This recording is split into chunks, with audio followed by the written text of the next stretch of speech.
సామాజిక భద్రత. సామాజిక భద్రత అనేది ఎవరిది? ఎవరు దీన్ని బాధ్యతగా తీసుకుంటారు?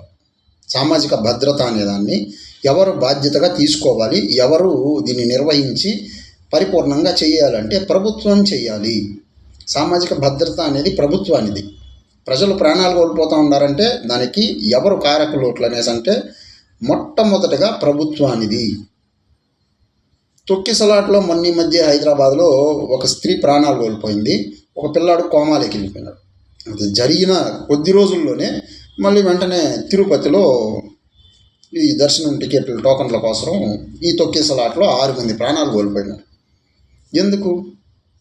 ఏదన్నా మాట్లాడితే దేవుడి మీద నెట్టేస్తారు. దేవుడు లేడా, దేవుడు కాపాడకూడదా అనేసి.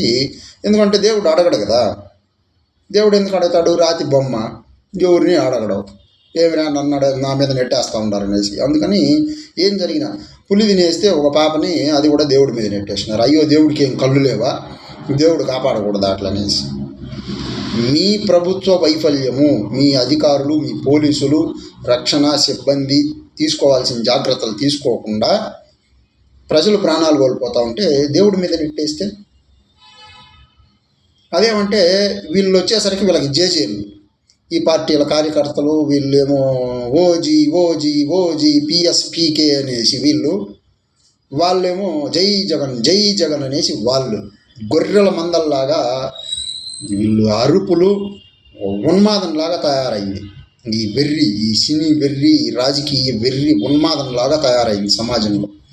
దీన్ని తగ్గించండి. దీన్ని తగ్గించే ప్రయత్నం చేయండి.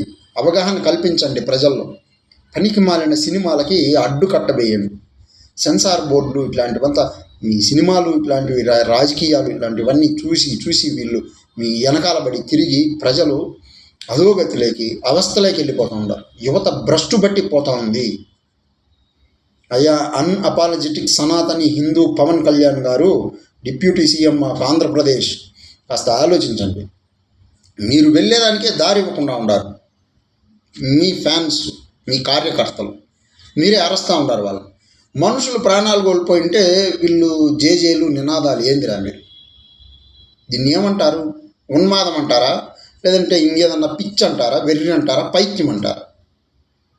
ఇకనన్నా ప్రజలు తెలుసుకోండి, అవగాహన కల్పించండి ప్రజలకి. దీన్ని బాధ్యతగా తీసుకోండి. వాడు వాళ్ళ ఇంట్లో అమ్మా నాయని చెప్పినా కూడా వినడు. నువ్వు చెప్తే వింటాడా? అయ్యా పవన్ కళ్యాణ్ గారు ఏం చెప్తారు దీనికి సమాధానం? సమాధానం లేని ప్రశ్నలు ఇట్లనే ఉంటాయి.